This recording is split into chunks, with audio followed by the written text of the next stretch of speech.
अस्सलाम वालेकुम सर। वालेकुम सलाम। क्या हाल है भाई? आज बड़े स्मार्ट स्मूथ नजर आ रहे हो, क्या चक्कर है? मैं शुरू से स्मार्ट हूँ। अच्छा, अपनी अगर स्मार्टनेस खत्म करनी है तो ये पी के दिखाओ। ये मेरे बस का काम नहीं है, यार ये फारिग लोगों का काम है। हम दोनों में ना यही एक डिफरेंस है कि मैं पीता हूँ, ये नहीं पीता।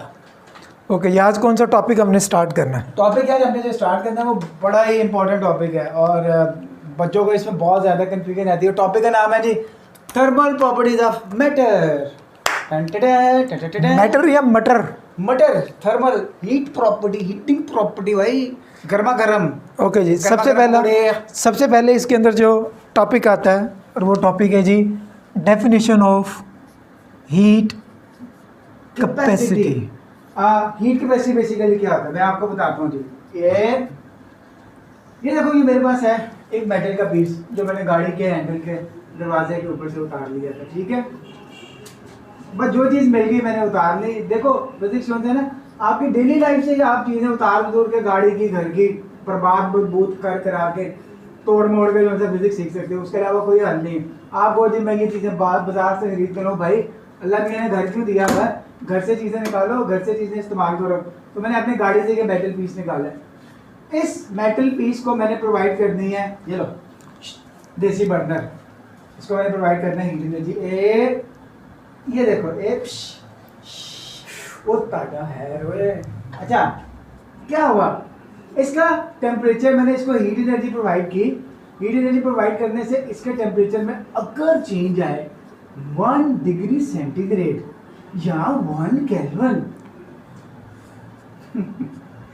तो फिर इसको कहते हैं हीट कैपेसिटी। समझ गए ना आप? हंसने वाली कोई बात नहीं है। So heat capacity, the amount of heat energy which is required to increase the temperature of object by 1 degree centigrade or by 1 Kelvin, that is called as the heat capacity. Heat capacity, Mr. Rizwan. Okay जी, heat capacity is always represented by capital C and its formula is equal to Q over delta T. Q stands for Q stands for Q. Q stands for amount of heat. Amount of heat, okay. Heat को represent करता है Q. Okay, यहाँ पर इस जगह पे एक और चीज़ भी हम लिख सकते हैं जो यूजुअली डिफरेंट स्टूडेंट्स भी जो यूज़ करते हैं। डेल्टा टी की जगह पे हम डेल्टा थीटा भी लिख सकते हैं। हाँ, लेकिन एक और चीज़ कि क्यू की जगह आप ई ओवर डेल्टा टी भी तो लिख सकते हो ना, एनर्जी, अमाउंट ऑफ हीट। उस तरह भी आप कर सकते हो। एक चीज़ को पकड़ने के बहुत सारे काम होते हैं। क्या कह गया भाई? ये तो चलो, एक चीज़ को करने के बहुत सारे काम होते हैं, पकड़ने के नहीं। चलो आगे चलो जी। ओके जी, एनर्जी हीट का यूनिट जाउल, टेम्परेचर के लिए हम डिग्री सेल्सियस या केल्विन कर सकते हैं। सो इसका यूनिट क्या बन गया? जाउल पर डिग्री सेल्सियस और जाउल पर केल्विन। और ये कितनी अमाउंट ऑफ हीट होती है जो उस बॉडी का टेम्परेचर कितना राइज अप करे या चेंज करे? 1 डिग्री सेंटीग्रेड या 1 केल्विन। अच्छा, हीट कैपेसिटी ना यार डिपेंड करती है ऑब्जेक्ट के मास के ऊपर। अभी मैं आपको एक एग्जांपल दिखाता हूँ भाईजान, जाइएगा नहीं, इधर ही रहिएगा। ये देखो, ये ऑब्जेक्ट है छोटा और ये ऑब्जेक्ट है बड़ा। छोटा बड़ा, बड़ा छोटा। तो ये जो छोटा ऑब्जेक्ट है इसको हीटअप करने के लिए मुझे कम एनर्जी चाहिए और बड़े ऑब्जेक्ट को हीटअप करने के लिए उसका टेम्परेचर 1 डिग्री सेंटीग्रेड राइज करने के लिए मुझे चाहिए ज़्यादा एनर्जी। तो ज़्यादा बड़ा ऑब्जेक्ट ज़्यादा एनर्जी, छोटा ऑब्जेक्ट छोटी एनर्जी। स्मॉल क्रॉकरी निका पांडा। अच्छा, ये डेफिनेशन लिख रहा है जी स्पेसिफिक हीट कैपेसिटी की। देखते हैं जी क्या लिखते हैं। वो मुझे याद आ गया कि जो स्पेसिफिक का वर्ड है, स्पेसिफिक का वर्ड, इसका मतलब होता है 1 kg ऑफ मास। उसको भी लिखने से जो लिखता है मैं आपको बताऊंगा उसको क्या पता है इसकी डेफिनेशन का। और इसमें भी वही चीज़ है, वही वो जो हीट कैपेसिटी में की है, amount of heat energy which is required to increase the temperature of object by 1 degree centigrade और by 1 kelvin but having unit mass. अच्छा, अगर आप 1 kg मास लिखते हैं ना तो may be it will be incorrect. Unit mass लिखना है। यूनिट मास आपका 1 ग्राम भी हो सकता है, यूनिट मास आपका 1 kg भी हो सकता है, क्योंकि जो स्पेसिफिक हीट कैपेसिटी है ना वो आपकी उसके उसमें यूनिट जो है ग्राम भी यूज़ किया जाता है और इसमें यूनिट जो है वो केजी भी यूज़ किया जाता है। सो आप यूनिट मैच लिख दोगे, कोई फर्क नहीं पड़ता। वो जो एग्जामिनर है ना, वो जो चेक करेगा इसमें मार्क्स दे दें, उसको यूनिट मैच चाहिए। अगर आप कोई और मैच लिखोगे 1 kg तो आपको पूरे मार्क्स नहीं मिलेंगे। सो रिजवान ने देखते हैं जी कहाँ तक इसको कंप्लीट कर लिया। मैं चाय का सिप ज़रूर पीता हूँ क्योंकि I love T, I am tea lover, समझ तो गए होंगे आप। ए भाई क्या कर रहे हैं? ओके जी, सो हीट कैपेसिटी और स्पेसिफिक हीट कैपेसिटी में जस्ट एक चीज़ का डिफरेंस है। हीट कैपेसिटी में हीट कैपेसिटी स्टार्ट होती है हीट से, स्पेसिफिक हीट कैपेसिटी स्टार्ट होती है एस से। मैं क्या करूँ, इसका कोई इलाज नहीं है। ये भी इलाज है, चलो। Okay, so amount of heat required to increase the mass of, increase the temperature of, गलती कर दी देखा, इसको आती थी लेकिन इससे प्रैक्टिस नहीं की। Increase the temperature of unit mass by 1 degree Celsius और 1 केल्विन। हीट कैपेसिटी को हम रिप्रेजेंट करते हैं कैपिटल सी से और स्पेसिफिक हीट कैपेसिटी को रिप्रेजेंट करते हैं स्मॉल सी से। इसका फार्मूला था Q ओवर डेल्टा टी, इसका फार्मूला है Q over M delta T. इसका यूनिट था जाउल पर केल्विन और ओबियसली इसका यूनिट क्या होगा, जाउल पर केजी पर केल्विन।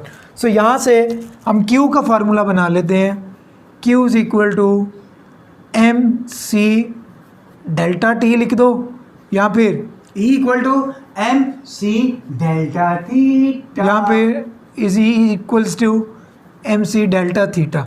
सो मल्टीपल तरीक़ों से आप इसको रिप्रेजेंट कर सकते हो या इसको लिख सकते हो। और जिस मटेरियल की स्पेसिफिक हीट कैपेसिटी ज़्यादा होती है, it takes too much time to heat up as well as it takes too much time to cool down. जैसे वाटर है, तो वाटर को हीट अप होते होते भी क्या होता है, ज़्यादा टाइम लगता है, और कूल डाउन होते होते भी क्या लगता है, ज़्यादा टाइम लगता है। इसका जो पेट है ना वो मेरे पेट से बड़ा है। इसको हीटअप होने में ज़्यादा टाइम लगता है, मुझे हीटअप होने में कम टाइम लगेगा। ओके जी, नेक्स्ट कौन सा टॉपिक है? सो ये चीज़ क्लियर हो गई जी। सो ये लिख लें भी, आप भी ये देख लें, आप भी साइड पे हो जाओ। मैं साइड पे हो गया। जिसने वो लिखना है वो इसको इजीली लिख सकता है। सो ये सारा व्यू नज़र आ रहा है जी आपको? अच्छा, मुझे भी नज़र आ रहा है क्योंकि मैं भी इधर खड़ा हूँ। तो आप ज़रा पीछे हटो ना, ये वाला नज़र नहीं आ रहा होगा। हाँ जी, हाँ। ये सारा व्यू नज़र आ रहा है बच्चों को? अच्छा, हीट कैपेसिटी जो होती है ना वो सॉलिड्स की हमेशा होती है, वो लैंड ब्रीज और earth breeze, land breeze and sea bridge.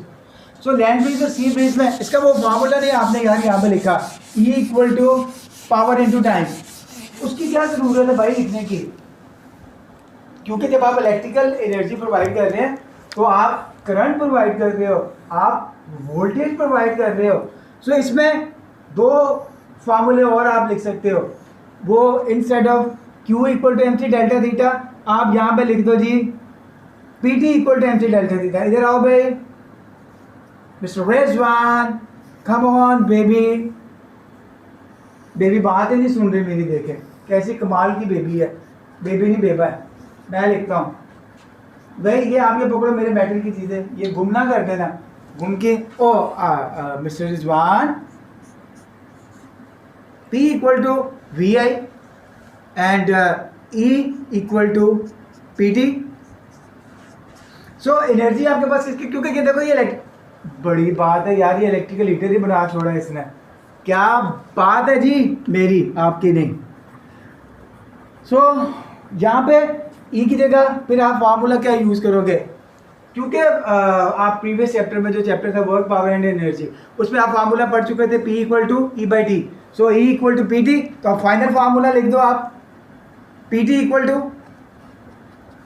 MC delta theta, या डेल्टा T भी कर सकते हैं। तो बेटे ये आपका जो सा ना ये टॉपिक आपको बड़े अच्छे तरीके से एक्सप्लेन कर दिया, हीट कैपेसिटी और स्पेसिफिक हीट कैपेसिटी, इनमें क्या डिफरेंस था यूनिट मास का। अगर यूनिट मास होगा तो वो स्पेसिफिक हीट कैपेसिटी, नहीं होगा तो वो।